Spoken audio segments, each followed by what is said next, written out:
question has to do with Ezekiel beginning in chapter 40. Makes an elaborate description of a temple, which I don't think aligns with anything that has existed on earth so far. So I just want to know, my question is this a future temple on earth, or is it heavenly, or is it something else? That is a great question. Yes, it's future. No, it's not heavenly, but it does blend into the heavenly. And just to show you, and again, I would love to come back to all these, but if you look, starting in Ezekiel 36, 37, 38, you see a progression going on. In chapter 37 is the entire coming alive of the dry bones, and then of Israel. And then in 38 and 39, they're attacked by a horde of enemies, and it names, Iran, Persia is named in there, as well as a lot of other of the Turkey and the Central Asian nations, Muslim nations are named. And immediately after that, God decimates them and destroys them. And in fact, it says that 5/6 of the army, that's a pretty decimation, 5/6, that's 80%. Of the armies that come against Israel are destroyed on the mountains of Israel. It says in the Gog and Magog section here. And immediately after that happens, this happens. So it is certainly, there's never been an army that has marched on Israel in history from the north that 80% of them were killed on the mountains, that included Persia and all the other countries. And then after all of that, this future point most likely corresponds with what Revelation 20 6 times says, 1,000 years. So when we come back, when I don't answer these in a short way, we'll actually read all these verses. Now this is a great question. And this one is timely. This one is in the news. And so I pulled up a few illustrations. Let's go to Ezekiel. And for most of us, it's a rarity to go to Ezekiel. But whenever we're going to Ezekiel, unless you're in the among the 653 Read Through the Bible Club people, and you're going to get through Ezekiel. But what about Ezekiel 40 to 48? It's a puzzling passage because so many things happen there. For example, there's a temple, and so immediately you say, is this literal or not? There are sacrifices, so immediately the people that think there's no future for Israel immediately say this could not mean what it says. It's got to be figurative, or it's got to be allegorical or something. But before we look at Ezekiel 40 to 48, you have to actually look at the context. Remember, the king of proper interpretation is context. You've got to always look at who was it written to and what did it mean when it was written, and set the frame. And so basically, if you look at Ezekiel 36 and 37, before we get to 40, it says, the whole 36th chapter, look at verse 8, the mountains of Israel, you shall shoot forth your branches and yield your fruit, my people Israel, for they are about to come. And then it talks about the returning of them, and then starting in verse 9, I am for you, I will turn to you, you'll be tilled and sown. And so the Lord is talking about, and look at verse 10, something about rebuilt cities and all that. And so what 36 is talking about is some type of promised, no matter where you are in the millennial views, Presbyterians, Calvinists, which is amillennial, or evangelicals that are dispensational that believe in the millennium, no matter what you say, this is, what your frame of thought is, they're returning in verse 8. They're being restored in verses 9 through 15. And in verse 16, they start being renewed spiritually. And in verse 19, it says in chapter 36, I scattered them among the nations, and they were dispersed throughout the countries, and I judged them. And that's talking about this whole promise of, that's in Leviticus, that if they sinned, they're going to be, spread all over the world. Now you get to 37, and something else interesting happens. Israel is regathered, and look what it says in, it's this vision of dry bones in verse 1. He set me down, or the hand of the Lord came upon me and brought me in the sphere of the Lord and set me down in the midst of a valley, and it was full of bones. And they are dry bones in verse 4. And in verse 5, I will cause breath to enter on them. And verse 6, and then you shall know that I'm the Lord. By the way, Ezekiel 37:6 is the 52nd time that phrase is in the book. Did you catch the phrase? What it says? And then you shall know that I am the Lord. Do you know what the whole book of Ezekiel is about? Then you shall know that I am the Lord. Anytime God repeats himself 52 times, the same phrase, and it goes all the way to the end of the book. Did you know the whole book of Ezekiel is God saying, I'm going to show the whole world that I'm God. You know what's interesting, what's going on right now? The world is poised to look at who is the Lord. This is the generation we're living in. And what's going on right now in Syria and Iraq is a whole part of this. Who is the Lord? Is it Allah?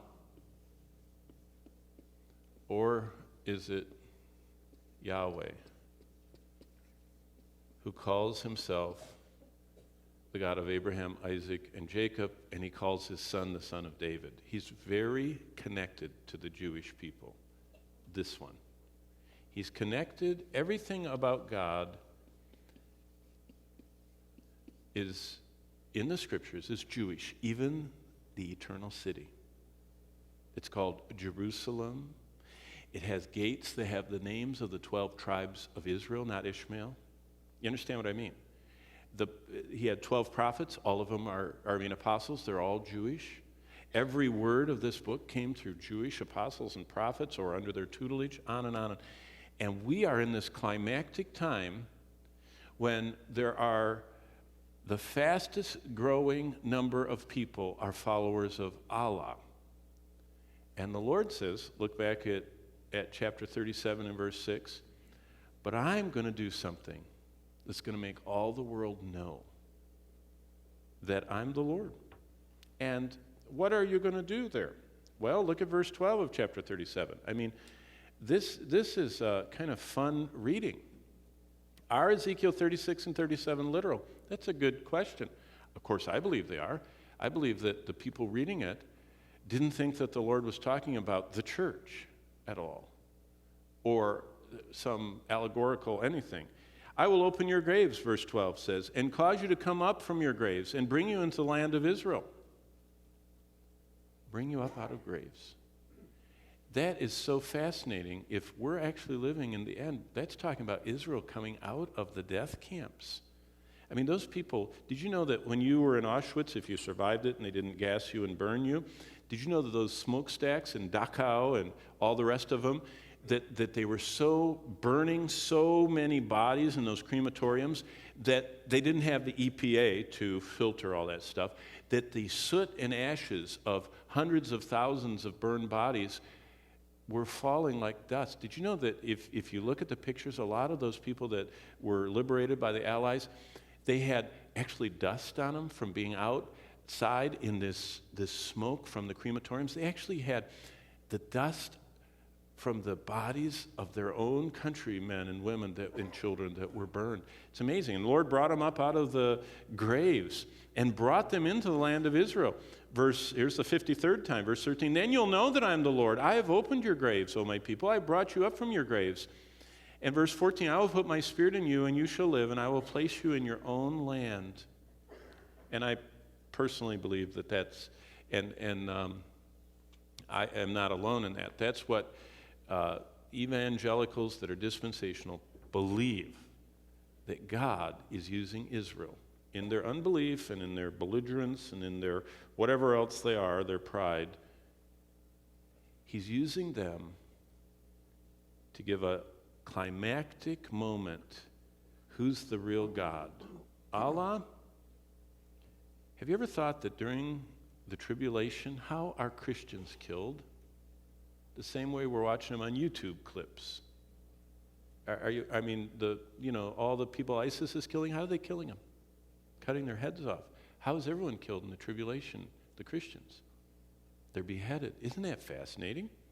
That's very fascinating to me. Now, that's just circumstantial evidence, but it's very interesting. So Ezekiel 36 and 37 talk about the return, the restoration, and then after Israel is in their land, Ezekiel 38 and 39, look what Ezekiel 38 and 39 say. Now the word of the Lord came after this life, these dry bones come to life in 36 and 37. Now the word of the Lord came to me, saying, verse 2, Son of man, set your face against Gog and the land of Magog and the prince of Rosh and Meshech and Tubal, and prophesy against him and say, Thus says the Lord, I am against you. I will turn you around. I'll put hooks in your jaws. I will lead you out, and all of your army and horses and horsemen, all splendidly. And look at verse 5. Persia, Ethiopia, Libya, and on and on and on. You go through all those names. Now, is this literal? We're talking about geographically identifiable, and if you ever want to study something interesting, the names of these groups of people come from what is called the Table of Nations. And there are a lot of reasons that I am a creationist, a literal 6-day, kind of like Exodus 20, God is too. He says, I made the heaven and earth in 6 days and rested the seventh, and you should work 6 days and rest the seventh. To 3 million people, that meant God made the earth in 6 24-hour days and rested the seventh 24-hour day, and they're supposed to work in their fields for 6 24-hour days and rest the seventh. So that is a very simple thing. But in Genesis 10, we have the 70 descendants of Noah, of Shem, Ham, and Japheth, that overspread the world. And if you look at those 70 names from the Table of Nations in Genesis 10, and if you do your homework, you find that many of those names are actually in the royal libraries of Europe. Actually, in the Danish library, going back to, the pre-Roman times, you'll find the same names that are mentioned here, as well as in most of the other countries. So what am I saying about that? Well, what Ezekiel, come on back, I'm going the wrong direction. There we go. What Ezekiel 38 and 39 is describing, if you were trying to identify a group of people in the future, it's kind of like what they still do. When I pastored in New England, they would say, I'd say, how do I find your house? They say, well, go to where the Shell station used to be. I said, what? They said, go to where the Shell station used to be. I said, we just moved here. Oh, okay. Well, that corner over there always had a Shell station on it. And to all of us who have lived here our whole life, it doesn't matter. That's always where the Shell station used to be. What the Lord is saying, I want you to look for where are these people that overspread the earth, that were called by these names, where they live during this time period at the end. That's what's going to be the trigger for the end of the world. And then, by the way, Ezekiel 40 to 48, come on, turn off, there we go. Ezekiel 40 to 48 immediately follows this. See, either you think that the Bible is like a deck of cards that you can just shuffle any way you want, or it was written intentionally. And it's very interesting that this part, the return and renewal of Israel, is followed by the attack by the prince. By the way, the word for Rosh, the head, is just another term for the Antichrist. This is going to be the Antichrist people that are going to be coming down and fighting against Israel. But immediately following that is this. And what we find in Revelation 20, this temple is tied to this 1,000 years that God promised, that everything I said Israel is going to enjoy, that they've never enjoyed because they never obeyed me, I'm going to do for them finally. I'm going to make them be the head of all the nations. When was Israel ever the head of all the nations? They're the smallest little piece of the world. And God says they're going to be the chief and the head over all the nations of the world. When has that ever happened? See, all this is future. But let me just take you through before we run out of time. Because there we go. Here's a quick chart. This is typical Dallas stuff. The order of events. Christ was crucified, Christmas, crucifixion, resurrection, the church. This break here is an indefinite period of time. This is Ezekiel 36 and 37. Israel's reestablished. The church goes out. Why does the church go out? Many reasons. One is 1 Thessalonians 5:9. God always keeps his word. He says, I have not appointed the church of Jesus Christ for the wrath I'm going to pour out on this world. I'm going to let out every horrific demon creature that I'm keeping in the pit, and you're not going to have to face that horrific wrath. That's what Paul taught the church. Then there seems to be this Antichrist making a peace treaty, gives Israel 3.5 years of peace. The Antichrist then wants to be worshiped. That's at the midpoint of this 7 years. Then there's the most terrible, horrible 3.5 years the world's ever known, where the weather goes wild, where the oceans die, where hailstones weighing 100 pounds crush people. And we are in this, what's described in Revelation 19, this banquet where we've made ourselves ready, wearing the garments Christ gave us. We come with Christ in Revelation 19, riding on horses to Armageddon, right there, coming with him. And so we have to get up to come with him. And then, after the end of the tribulation period, which ends with Christ's return, Satan is bound. Now you're in Revelation 20. And the sheep and goat judgment that Jesus talked about in Matthew is when he divides the survivors of this, where half of everybody dies in the world. He divides them into the rebels, the unbelievers, and the believers populate the earth and have this kind of like perfect, almost Eden-like environment where there's no poisonous animal, spider, snake. There aren't carnivores. I mean, the lions aren't chasing people around, and there seems to be general health. In fact, Isaiah, about 22% of the Old Testament is about this time period. Isaiah says that if you only live to be 100 years old, you're like a child. People go, oh, they only live to be 100. What was wrong with them? They're so, that was a short life. Because everyone, it appears, lives the whole millennium. They all live 1,000 years. It's perfect environment. Everyone's eating, and it appears that the most of the curse is kind of held back. But even at the end, everyone rebels. By the time you get to Revelation 20, 11 to 15, they surround the holy city, this millennial temple we're going to look at that is literal, and the Lord burns them up, and we go into Revelation 21 and 22.